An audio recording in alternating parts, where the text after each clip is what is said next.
5 under valued stock, 5 ऐसे under valued stock जिन company के fundamental अच्छे खासे ग्रो होते जा रहे हैं कि कंपनी का प्रॉफिट बढ़ रहा है, कंपनी का रेवेन्यू बढ़ रहा है, कंपनी ग्रो होती जा रही है, अच्छी खासी ग्रो हो रही है, मतलब कंपनी के फंडामेंटल इंक्रीज होते जा रहे हैं, उसके बाद भी कंपनी अंडर वैल्यूएशन की तरफ जा रही है, मतलब कंपनी का पी रेशियो जो है, कंपनी का पी रेशियो डिक्रीज होता जा रहा है। जनरली जब भी कंपनी के फंडामेंटल ग्रो होते हैं तो जनरली ये देखने को मिलता है कि कंपनी ओवर वैल्यूएशन की तरफ जाती है, पी रेशियो बढ़ रहा है, पर यहां पर उनका पी रेशियो कम होता जा रहा है। इवन ये वो कंपनीज भी है जिनका पी रेशियो इंडस्ट्री के कंपैरिजन में भी कम है, मतलब कंपनी ग्रो कर रही है तो भी पी रेशियो गिर रहा है, साथ में इंडस्ट्री का जितना पी रेशियो उनके कॉम्पिटिटर का उससे कम पी रेशियो इन कंपनीज का है। और पी रेशियो कम होने का सिंपल सा मेरा मतलब है कि जनरली पी रेशियो क्या होता है, एमपीएस डिवाइड बाय ईपीएस, मतलब मार्केट प्राइस शेयर की कितनी चल रही है डिवाइड बाय अर्निंग कितनी है। तो कंपनी की अर्निंग बढ़ती जा रही है, दिन पे दिन कंपनी की कमाई बढ़ती जा रही है, कंपनी अर्न ज्यादा करती जा रही है, पर जितनी कंपनी की अर्निंग बढ़ रही है उतनी ज्यादा मार्केट प्राइस नहीं बढ़ रही, मतलब अर्निंग ज्यादा बढ़ रही है पर मार्केट प्राइस बहुत कम बढ़ रही है। तो ये एक पॉजिटिव फैक्टर हो सकता है। तो आइए जानते हैं क्या ये बहुत बड़ी अपॉर्चुनिटी है या बहुत बड़ा ट्रैप है, अपन सारी चीजें डिटेल के अंदर डिस्कस करते हैं। बट उसके पहले प्लीज किसी ने वीडियो लाइक नहीं करती हो तो एक बार वीडियो लाइक कर देना, चैनल सब्सक्राइब कर देना, बेल आइकन नोटिफिकेशन प्रेस कर देना, like subscribe bell icon notification. And हाँ, this video is just for an education purpose, not an investment advice. तो सबसे पहला स्टॉक है अपना GRSE garden reach ship builder and engineers limited. इस company का काम क्या है तो आपको पता है कि एक mid cap defence ship builder company है जो नेवी वगैरह के लिए शिप बनाती है, डिफेंस की शिप बनाती है, और एक तरह से आप मान लो मोनोपोली या डुओपोली के अंदर काम करती है, जिसके भी अपन बात करेंगे। पहले उसके पहले अपन वैल्यूएशन देखते हैं। ये मैंने स्क्रीन पे चला रखा है इसके वैल्यूएशन का चार्ट। अगर आप इसकी वैल्यूएशन का चार्ट देखोगे तो जो इसका अभी पी रेशियो चल रहा है वो सेम पी रेशियो इसका नवंबर 2023 से चल रहा है, मतलब 2023 में जो कंपनी की वैल्यूएशन थी, अभी भी कंपनी की वैल्यूएशन ऑन एंड अप्रोक्स वही है कि 2023 वर्सेस 2026 में कंपनी की वैल्यूएशन इंक्रीज हुई नहीं है। तो कंपनी की वैल्यूएशन इंक्रीज नहीं हुई, पर ये जो आपको ये आपको जो बार चार्ट दिख रहा होगा, ये जो आपको बार दिख रहे हैं, ये बार शो कर रहे हैं अर्निंग पर शेयर। आप देखोगे कंपनी का जो अर्निंग पर शेयर है, ये कंपनी का बार देखो, बार इंक्रीज होता जा रहा है, इंक्रीज होता जा रहा है, इंक्रीज होता जा रहा है, ये यहाँ पे इंक्रीज हो गया। तो कंपनी का अर्निंग पर शेयर तो कंटिन्यूअसली इंक्रीज होता गया है कि कंपनी ने अर्निंग अच्छी खासी करी है, पर फिर भी आप देखोगे तो जितनी 2023 के अंदर वैल्यूएशन थी उतनी वो की वही है। तो 2023 में आप देखोगे कंपनी का जो अर्निंग पर शेयर था लगभग वो 20 से 25 रुपए था, वही कंपनी का भी अर्निंग पर शेयर लगभग पहुंच गया है 80 टू 90 रुपीज के बीच में पहुंच गया है। तो कंपनी के जो अर्निंग पर शेयर की ग्रोथ हुई है वो जनरली 3 गुना हुई है, जितना कंपनी अर्न कर रही है अभी 3 गुना कंपनी अर्न कर रही है। पर वहीं पे अगर आप देखोगे तो उसका जो पी रेशियो अभी तक सेम है, सेम वैल्यूएशन में चल रही है, मतलब कंपनी अंडर वैल्यूएशन टाइप चल रही है। और वही अगर आप देखोगे साथ में पी रेशियो जो इंडस्ट्री का चलता है, इंडस्ट्री का पी रेशियो भी 52 चलता है और इसका कंपनी का पी रेशियो 41 चल रहा है। तो यहाँ पर इसका इंडस्ट्री के कंपेरिजन में भी कम है, मतलब कंपनी ने ग्रो करा है, कंपनी की सेल बढ़ा है, प्रॉफिट बढ़ा है, ईपीएस बढ़ा है, फिर भी कंपनी की वैल्यूएशन नहीं बढ़ी, अच्छा फैक्टर है। और साथ में इंडस्ट्री से भी कम है। अब बाकी कंपनी जनरली करती क्या है, ये डिफेंस के लिए शिप बनाती है, जो नेवी होती है। तो आप लोगों को जैसे आपने सुना होगा एक नाम आईएनएस विक्रांत करके नाम सुना होगा, पहले बहुत फेमस हुआ था। तो जो आईएनएस विक्रांत करके जो शिप थी, एयरक्राफ्ट करियर था कि जिन शिप के अंदर आप एयरक्राफ्ट को, एरोप्लेन, फाइटर जेट को रख के ले जाते हो, बहुत कॉम्प्लेक्स होते हैं, एक तरीके के बहुत बड़े हैवी होते हैं, तो वो भी इसी ने बनाए थे। तो अब जनरली आपको पता है कि डिफेंस की डिमांड बहुत ज्यादा बढ़ती जा रही है, आए दिन किसी भी कंट्री पे अटैक हो जाता है, कुछ भी हो जाता है, तो सबको पता है कि डिफेंस की कैपेबिलिटी बढ़ानी है। तो इसलिए डिफेंस की जितनी भी कंपनी है सबको फायदा होता जा रहा है। साथ में कंपनी अब ग्रीन हाइड्रोजन वेसल के अंदर भी शिफ्ट कर रही है, ये एक अच्छी पॉइंट है, क्योंकि गवर्नमेंट खुद पुश कर रही है कि जितनी डीजल वाली जो एयरक्राफ्ट, डीजल वाली शिप है, डीजल वाली शिप्स को कम करो और अब ग्रीन हाइड्रोजन पे शिफ्ट हो कि ग्रीन हाइड्रोजन के थ्रू शिप चले, तो ये वो भी बनाने लग गई है। बाकी कंपनी की सेल्स 38% से ग्रो हुई है, प्रॉफिट 44% से ग्रो हुआ है 25 वर्सेस 26 के अंदर, और सेल्स से ज्यादा प्रॉफिट ग्रो हुआ है, मतलब कंपनी का ऑपरेटिंग लीवरेज कंपनी ने अच्छा उठाया है। रिटर्न ऑन इक्विटी 28% चल रहा है, अच्छा चल रहा है। डेट टू इक्विटी 0.01, मतलब डेट कंपनी में एसेस ना के बराबर है, डेट बिल्कुल भी नहीं है। और उसके बाद अब हम बाकी फैक्टर की बात करूं तो कंपनी के पास ऑर्डर बुक वैल्यू पड़ी है 25,000 करोड़ की, मतलब उसके सेल्स जितनी है उसकी सेल्स की 4 गुना तो उसके पास ऑर्डर बुक वैल्यू पड़ी है। रिमेनिंग ग्रोथ फैक्टर अगर आप देखो तो कंपनी ये इंडिया की पहली एक इंडियन कंपनी है जिसने एक्सपोर्ट करे वॉरशिप्स को, तो इसने अपनी एक्सपोर्ट कैपेबिलिटी बिल्कुल प्रूव करी है कि एक्सपोर्ट करने लायक भी, सिंपल चीज है। बाकी ग्रोथ फैक्टर ये कि डिफेंस इंडियनाइजेशन पुश हो रहा है कि आत्मनिर्भर भारत, जितने भी डिफेंस के इक्विपमेंट है इंडिया खुद बनाएगा रेदर देन इंपोर्टिंग ये। और एक चीज है कि लोगों का बहुत बड़ा डाउट आता है कि कोचिंग वर्सेस ये जो अपन जीआरएसईएस के अंदर क्या सब सही है। देखो वैसे भी कोई बाय सेल एडवाइस नहीं है, बट कोचिंग के अंदर जो एग्जीक्यूशन एग्जीक्यूशन बहुत ज्यादा डिले हो रहा है। जीआरएससी का एग्जीक्यूशन कोचिंग शिप से फास्ट है, तो ये कंपेरेटिवली भी सही परफॉर्म कर रही है। रिसेंटली इसको नवरत्न स्टेटस भी मिल गया था गवर्नमेंट ऑफ इंडिया से, तो अब इसकी financial and operational autonomy increase हो जाएगी। इवन मैनेजमेंट ने कॉन कॉल के अंदर बोला था कि जो भी इसकी ऑर्डर बुक वैल्यू 25,000 करोड़, इसके पास अभी एक पाइपलाइन के अंदर की इतने ऑर्डर नेगोशिएशन में 50,000 करोड़ के, अगर ये ऑर्डर भी थोड़े बहुत सक्सेसफुल हो जाते हैं तो 70,000 करोड़ तक की ऑर्डर बुक वैल्यू 27 तक अचीव कर लेंगे। और जो रेवेन्यू है, रेवेन्यू में भी ग्रोथ मैनेजमेंट का कहना है कि वो 25 से 30% तक रेवेन्यू ग्रोथ भी अच्छी खासी कर लेंगे। तो ये थी अपनी पहली कंपनी। तो आई होप आपको वीडियो अच्छी लगी होगी। अच्छी लगी तो प्लीज वीडियो लाइक कर देना, चैनल सब्सक्राइब कर देना, बेल आइकन प्रेस कर देना, like subscribe bell icon notification. अब चलते हैं अपनी नेक्स्ट कंपनी पे। जो अपनी नेक्स्ट कंपनी है ल्यूपिन लिमिटेड। ल्यूपिन लिमिटेड क्या है?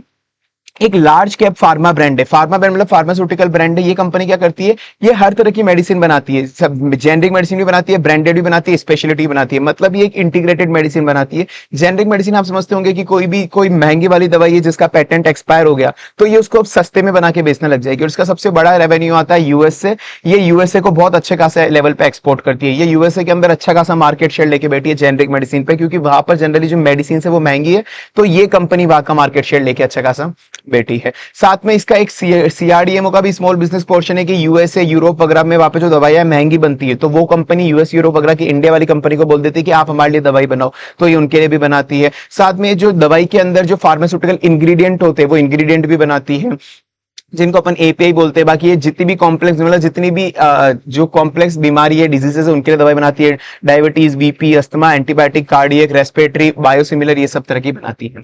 अब कंपनी की अगर आप सबसे पहले वैल्यूएशन देखोगे तो आप कंपनी की वैल्यूएशन देखो।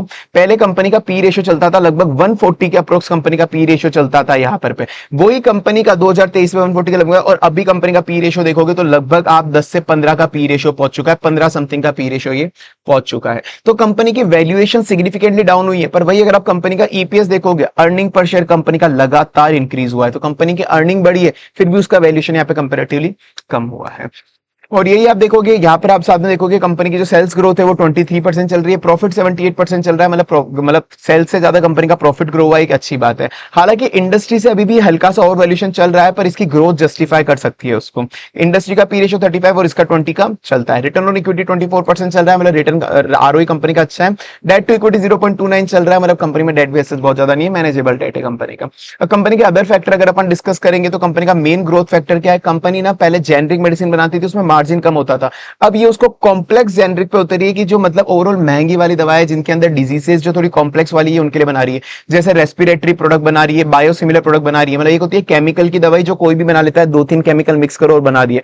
पर जो बायो ऑर्गेनिज्म से दवाई बनती है, बैक्टीरिया वगैरह से दवाई बनती है, वो बहुत ज्यादा कॉम्प्लेक्स प्रोसेस होता है। तो ये वो दवाई भी बनाने लग रही है अभी। रिसेंटली एक्सपेंशन के फैक्ट्री, रिसेंटली यूएस एफडीए मतलब जो यूएस की एफडीए है, वहां का मेडिकल डिपार्टमेंट, उन्होंने अभी रिसेंटली इसको 2-3 दवाइयों के लिए, 2-3 ड्रग्स के लिए अप्रूवल दिए। और वो उसको एक रेयर डिजीज ड्रग्स है कि वो ड्रग्स बहुत कम लोग बनाते हैं, तो इसलिए उसकी सेल्स 337 मिलियन यूएसडी से वहां से भी आई है। रिसेंटली उसने वीसू फार्मा करके कंपनी है, उसको भी एक्वायर करा था। और वो कंपनी क्या काम करती थी? जो ऑप्थेमोलॉजिस्ट है, मतलब जो आंखों की दवाइयां बनाते हैं, वो है। तो मतलब ये आइज डिपार्टमेंट भी एक्सपांड कर रही है। ये इंडिया का एट लार्जेस्ट फार्मास्यूटिकल ब्रांड है, और वहीं पे यूएस जेनरिक मार्केट, जो यूएस में जेनरिक मेडिसिन मिलती है, उसका 3rd लार्जेस्ट प्लेयर है। तो मतलब कंपनी बड़ी होती जा रही है।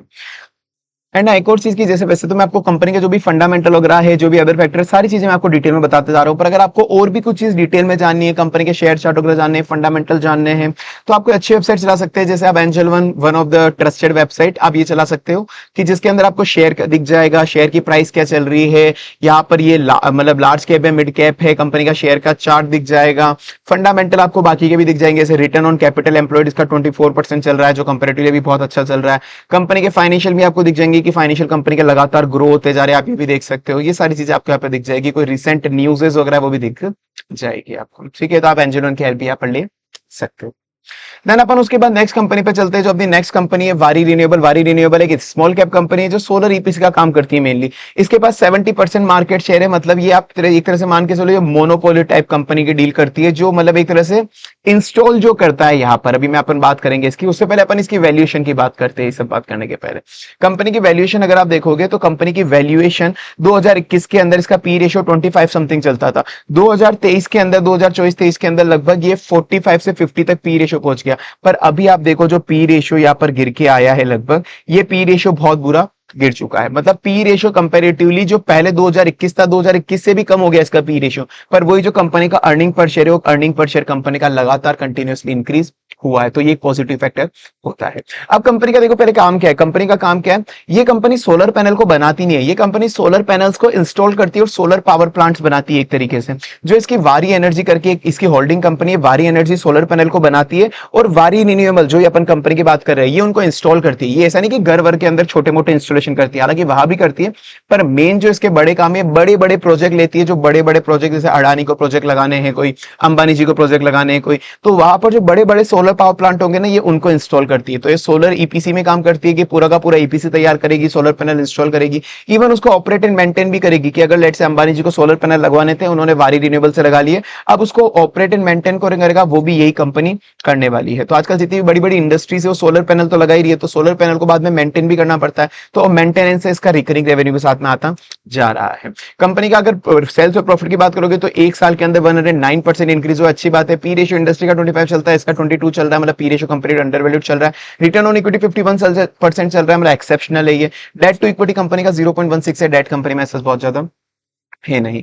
अब अपन अगर उसके बाद अदर फैक्टर की बात करते हैं कंपनी की, तो ऑर्डर बुक वैल्यू अगर आप देखोगे तो 2.8 गीगावाट की चल रही है, मतलब लगभग आप मान के चलो कि एक साल का रेवेन्यू इसका फिक्स है कि एक साल का रेवेन्यू तो अगले साल भी इसका ऑटोमेटिक आ जाएगा। पर हालांकि पाइपलाइन में जो ऑर्डर पड़े वो 36 गीगावाट के पड़े, अगर ये कन्वर्ट हो जाए ऑर्डर के अंदर तो अच्छी चीज हो जाएगी। कंपनी के ग्रोथ फैक्टर की अगर आप बात करें तो सबसे अच्छी बात ये कि असेट लाइट मॉडल में काम करती है, मतलब ये खुद से कोई सोलर पैनल बनाती नहीं है, खुद से कोई हैवी मशीन वगैरह चाहिए नहीं, इसको खुद से बहुत ज्यादा इन्वेस्टमेंट नहीं चाहिए, ये बस दूसरों से सोलर पैनल, इसकी होल्डिंग कंपनी सोलर पैनल लेती है और उसको इंस्टॉल कर देती है। तो ये असेट लाइट कंपनी, और asset light company generally expand होने की अच्छी चांसेस होती है कि एक्सपांड अच्छी तरह से ये हो सकती है। साथ में आजकल ये ग्रीन हाइड्रोजन और बेस के अंदर भी मतलब एक्सपांड कर रही है कि भाई ग्रीन हाइड्रोजन भी प्रोड्यूस करने का, और साथ में जो बैटरी के जो एनर्जी स्टोर करने के लिए बैटरी चाहिए होती है बेस, ये वो भी बनाने का एक्सपांड कर रही है। साथ में रिसेंटली इसने अभी एक एपीएसपीएल करके कंपनी को एक्वायर करा था, 55% शेयर है वो उसकी सब्सिडी बन चुकी है। बट इसका एक रिस्क फैक्टर है कि ये पूरा का पूरा ग्रुप कंपनी पे डिपेंडेंट है कि भाई जो ग्रुप कंपनी है वो सोलर पैनल बनाएगी, उसको इंस्टॉल करेगी, उसका एक रिस्क फैक्टर भी है।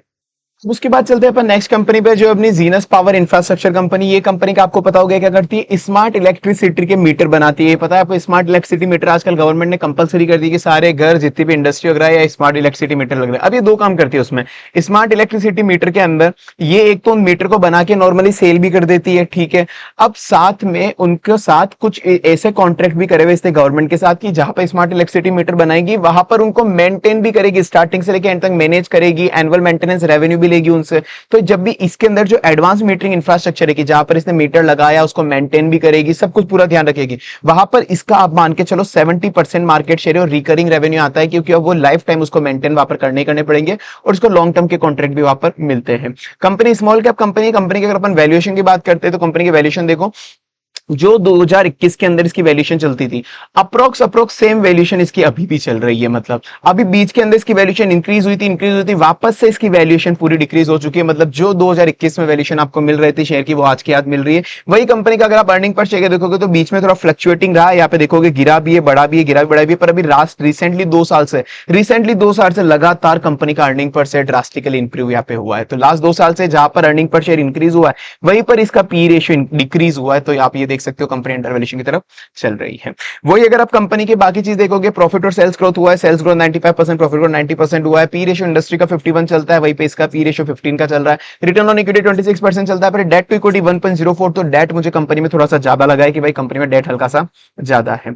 अब इसके बाद अगर अपन बाकी फैक्टर्स की बात करते हैं इस कंपनी के अंदर, तो ऑर्डर बुक वैल्यू लगभग इसकी 25,000 करोड़ की पड़ी हुई है इसके पास, मतलब जितनी इसकी मार्केट कैप है ना, मार्केट कैप से भी डबल इसके पास ऑर्डर बुक वैल्यू पड़ी है। साथ में ग्रोथ फैक्टर ये कि आरडीएसएस नेशनल रोल आउट, मतलब कि जनरली गवर्नमेंट ने कंपलसरी कर दिया है कि स्मार्ट मीटर आपको लगवाना पड़ेगा एक तरीके से, तो इस वजह से इसको कंपनी को बहुत ज्यादा बूस्ट मिला है। और ये कंपनी एक तरह से अब एनवीटी मॉडल के अंदर काम कर रही है कि एक बार जहां पे स्मार्ट मीटर लगाया वहां पर इसको अब रिकरिंग रेवेन्यू उधर से आएगा, क्योंकि वो उसको मेंटेन भी करेगी। तो इस वजह से इसका जो एनवीटी मेंटेनेंस है, ओएंडएम रेवेन्यू अभी इसका 150 करोड़ का है, वो एक्सपेक्ट करिए कि ये इंक्रीज होकर 800 करोड़ तक का हो जाएगा। साथ में कंपनी जो अब स्मार्ट गैस मीटर और वाटर मीटर भी बना रही है, गैस मीटर और वाटर मीटर, और इसका कंपनी के मैनेजमेंट का कहना है कि अकेले लास्ट 6 से अगले आने वाले 6 से 7 साल के अंदर केवल स्मार्ट गैस मीटर और वाटर मीटर ही 12 करोड़ मीटर चाहिए होंगे लोगों को, वही से इसका अच्छा खासा रेवेन्यू आ जाएगा। बाकी ये कंपनी अब एक्टिवली एक्सपोर्ट मार्केट भी एक्सप्लोर कर रही है, जैसे ऑस्ट्रेलिया वगैरह, जिनसे इनका टारगेट है कि 500 करोड़ तो इसके नेक्स्ट 1-2 सालों के अंदर एक्सपोर्ट से आई जाएंगे। पर कंपनी के मेन की रिस्क ये है कि भाई देखो, कंपनी में अभी रिसेंटली प्रमोटर ने लास्ट 3 सालों के अंदर 11% शेयर बेचे,